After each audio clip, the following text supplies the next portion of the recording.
After the mega success of Casino Royale, Bond was truly back, must be said. And yeah, sequels quickly fast-tracked. We got Quantum of Solace in 2008, which saw the return of Daniel Craig as Bond. We get Olga Kurylenko as the Bond girl, not like a traditional Bond girl, it must be said, but we'll get into that. And yeah, this one is directed by actually one of my favourite directors, Mark Foster, someone who I think is a very underrated filmmaker. He's made some of my all-time favourite films, Stranger Than Fiction, Finding Neverland, a few others. But yeah, I think the guy is incredibly talented as a director and doesn't get enough praise. But yeah, he got signed on as director, and we get Paul Haggis as well, who was riding high with his Oscar for Crash at the time. He comes on as a writer to help with the script. The only problem being that this film was actually made and actually written during a writer's strike. I do remember when this came out, there was some interviews with Daniel Craig sometime after the film's release. I think after a lot of people had complained about it. That, yeah, Craig himself had to do a few minor script rewrites and stuff, and that, yeah, various things were being written on set as the film was being made because they were kind of making it in the middle of this writer's strike. That being said, you know, with that in mind, I actually think this film comes out pretty damn well, all things being considered. Now, this one is one that is, again, for my money, this being a Mark Foster film as well, a highly underrated film. I will go so far as to say right up front, this is one of my favourite Bond movies. And I know saying that right now most Bond fans have probably switched off, and I'm sure I will receive a deluge of hate comments about how I'm not a real Bond fan for saying that. But I genuinely think this is one of the better Bond movies for multiple reasons that I will obviously go into in a moment. But I find it to be highly underrated. Now, I do think the writer's strike does show at times. There's a couple of times. One most notably, I've watched this film quite a few times now, but there's one moment which every time I've watched it, a piece of information I feel isn't particularly well articulated to me. So there's this character that Bond pursues in his investigation, and he ends up having a fight with him on this kind of construction site. It's a really great fight sequence. I'm sure many will disagree because I know a lot of the criticism of this film was to do with the editing, the fast editing. I think it works. I think it's a really tense fight scene. But yeah, how we get to that character, how Bond is put onto that character to this day, I still don't know. I'm sure if I watched those scenes before he goes to that character and actually really pay attention and figure out what's being said to whom and how Bond is being given the information to get there, then then I would find out. I would know. But to say the least, it's given in such a kind of rushed, I feel, way that all of a sudden Bond's pursuing this guy and I have no idea why. I get, I get the plot devices of having this character and how he leads to the main plot. As I say, every time I've watched this film, I never get the information of how Bond is passed on to this guy. And to me, that feels like it's just bad writing. It feels like there's a hole there that hasn't quite been covered in well enough. So it's not, it's not faultless. There are some moments in the action where the editing does get a little bit too hectic, where we could have had a little less cutting. But on the whole, I do think this is a very well-made action film that's quite tense in places. And I think Mark Foster was a good pick as director. Now, the opening sequence. We start off the film pretty much a few minutes, I would guess, after Casino Royale finishes. Bond at the end of Casino Royale kind of shot Mr. White, and it looked like he was going to interrogate him. We start off with a car chase, and the end of that car chase we find that Mr. White is actually in the back of Bond's car. He's in the boot, the trunk if you're American. It's a really, really good action set piece. It's very tense. Again, depending on how you like your edits, you may find that it makes you nauseous and car sick. It's kind of comes from that Paul Greengrass school of filmmaking. I will contradict myself here. I guess normally I would say I don't like this kind of editing, and I will say actually that I would prefer to not have this kind of editing. I prefer, I'm more of the John Wick school, go on a wide, stick on it, let the action speak for itself.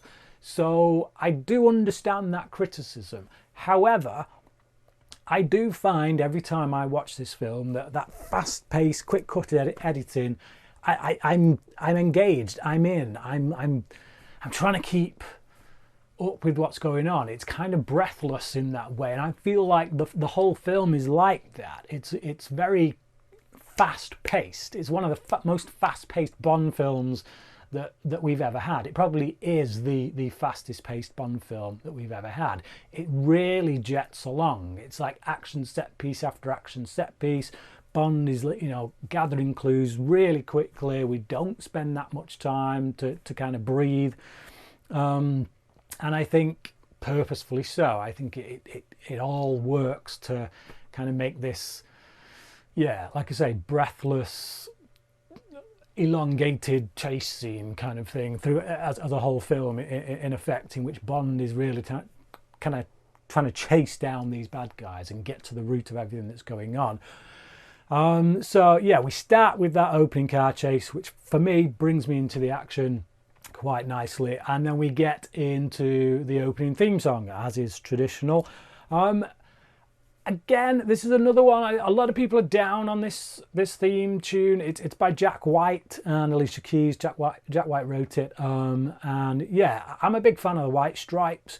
I wouldn't necessarily say that Jack White's style screams Bond theme to me, and I wouldn't say that this is one of the better Bond themes, but it's certainly not a bad song. I do like it, and I think it does hinge on whether or not you like Jack White as a musician, whether you like the White Stripes, although he is just one half of the White Stripes here, though he still has that distinctive sound that you would expect from him.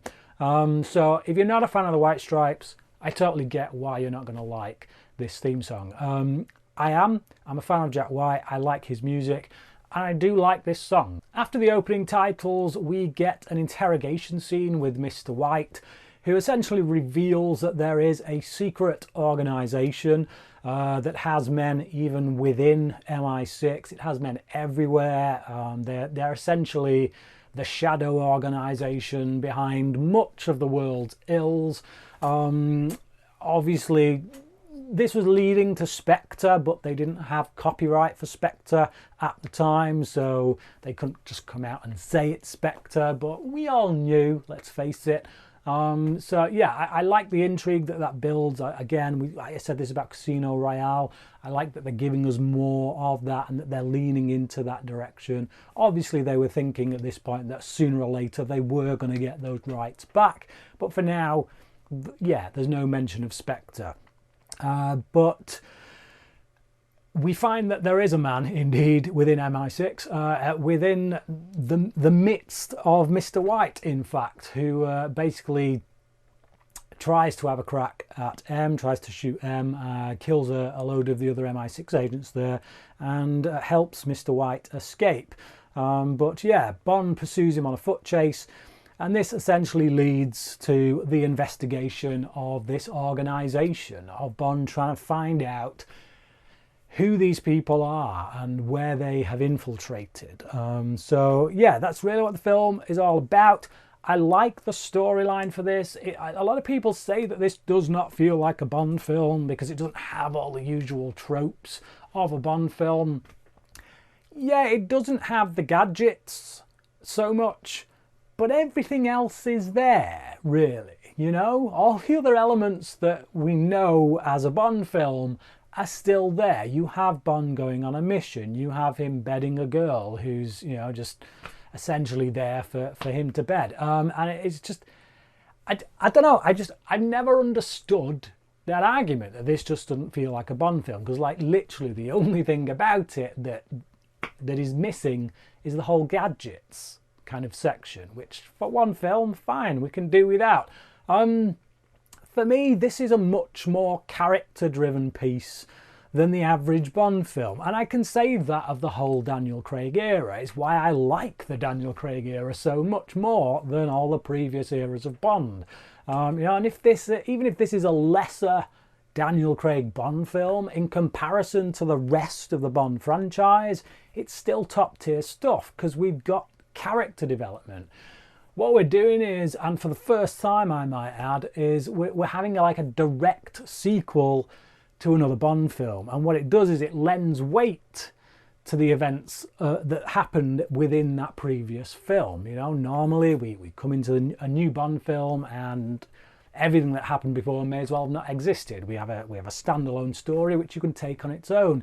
This film does not stand on its own. You have to have seen Casino Royale to really get the arc of Bond. And I like that. I like that we're carrying things over. I like that this film is dealing with Bond's feelings about Vesper, his anger, his rage. You know, and no, he's not quite the Bond we know from past films, because that's the point. We're showing you, the film is showing you how he gets there. And the man that we know as Bond in all the previous films is a result of the events that happen within Casino Royale and this film. So for me, I like all that depth of character that they give to Bond. Likewise, the woman that he has to tag up with, his character played by Olga Kurylenko, Camilla, an actress I really like. I really like Olga Kurylenko, and I feel like she's been abandoned to straight to DVD fare, and I don't know why. It's like Hollywood has, I don't know, ostracized her or exercised her. I don't know why she hasn't had a better career than the one she's had, because beyond her being an attractive woman, obviously she is genuinely a good actress. When she's given the opportunity, she can do stuff. So yeah, I like this character of Camilla because, again, she's rounded. She's not just a typical Bond girl. She's a fully rounded character with genuine motivations that are equal to Bond's.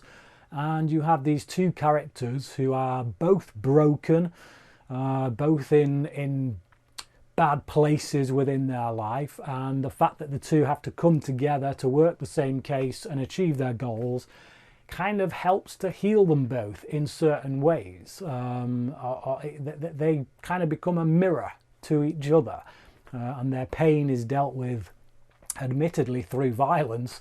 Yeah, it's just, there's much more there from a character standpoint than the average Bond film. So for me, I don't get the criticism. I don't understand why this is one of the most hated Bond films by Bond fans.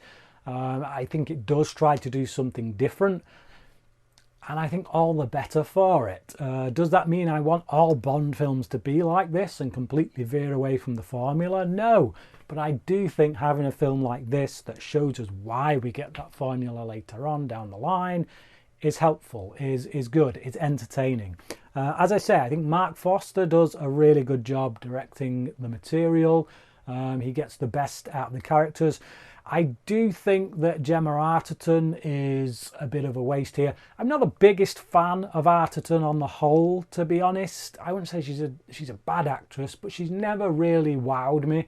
And I do think that her character here is a bit of a token character. She's literally here to die. That's it.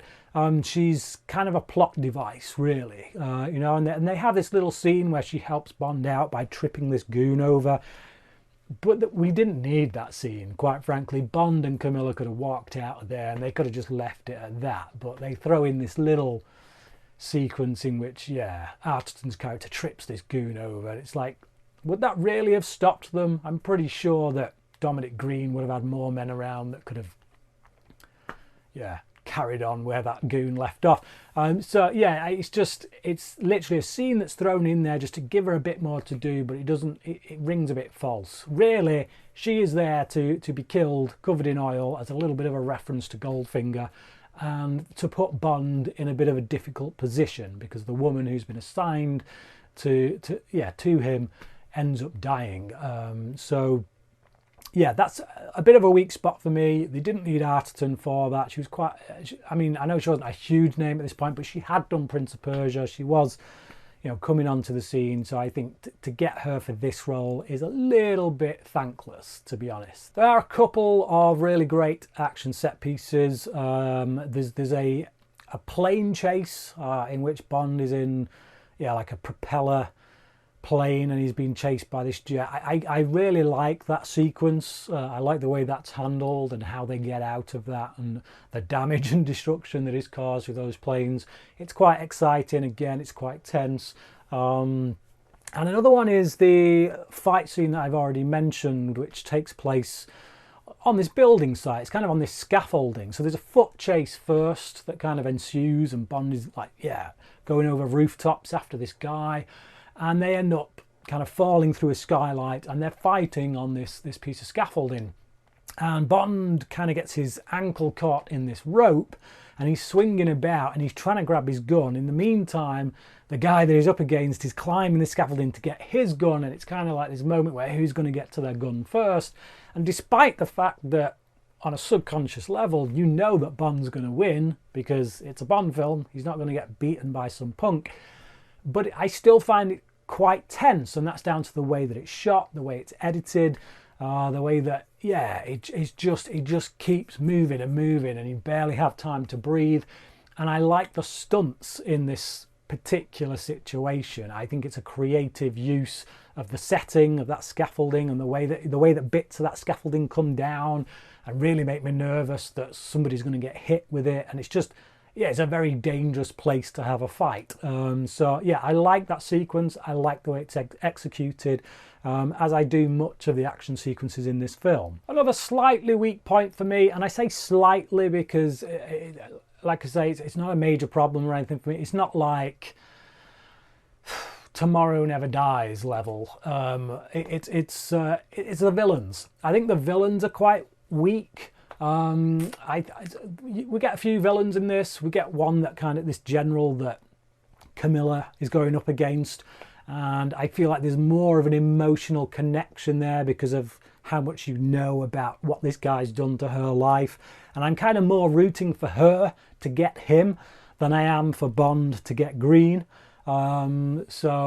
Which is interesting to me, I guess. Whereas Green, it's not that he's a weak villain, it's that we've had two films now where we've got second stringers, where, you know, these are people kind of working their way up the food chain.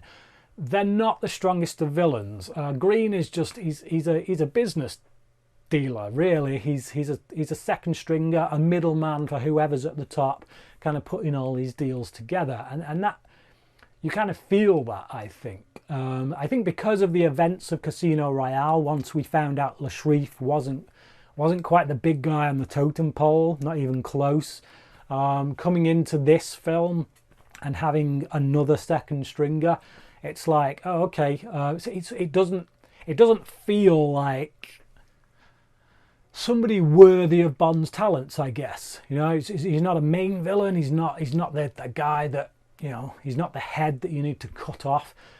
He's just someone who you know Bond's going to pass along the way.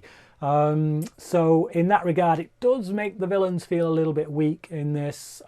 But like I say, Amalric, is it Mateo Almaric?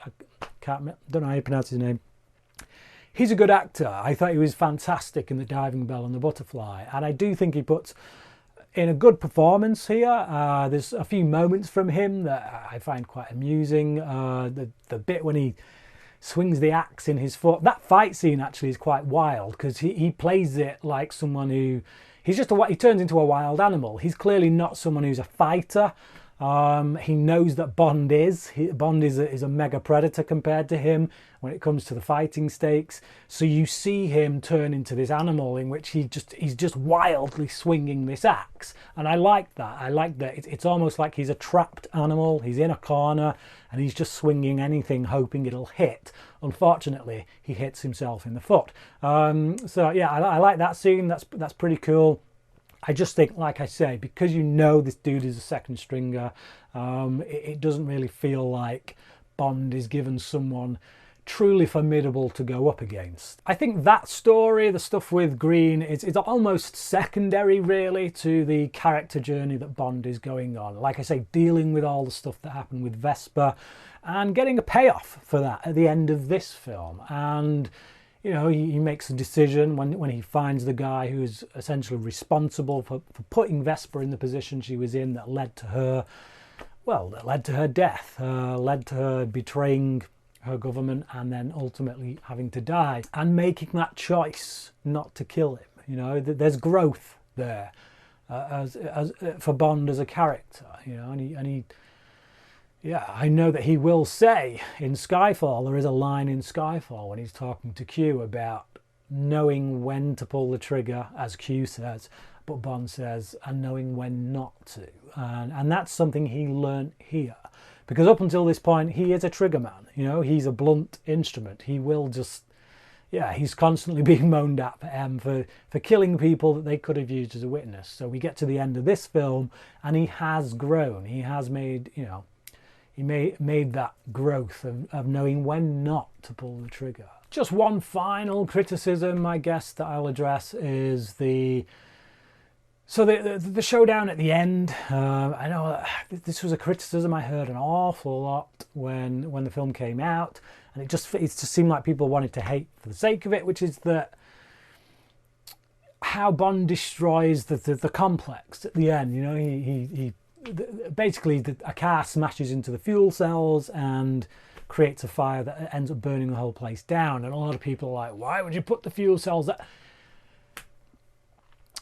I'm pretty sure when you build anything like that, a place like that, you don't anticipate that somebody is going to ram a car at full speed into the fuel cells. You know, the fuel cells were in the garage. They were in you know, a compartment away from the living quarters, so to speak. I just feel like it's criticism for the sake of criticism. You know, I feel like it's just not something that ever really registered with me. I feel like when people get onto a certain train of thought, a certain way of thinking, then they look for everything. I don't know, that might just be me, but personally, it never really bothered me. So yeah, I really like Quantum of Solace, as you can tell, and it's not faultless. Like I say, I did point out a few criticisms.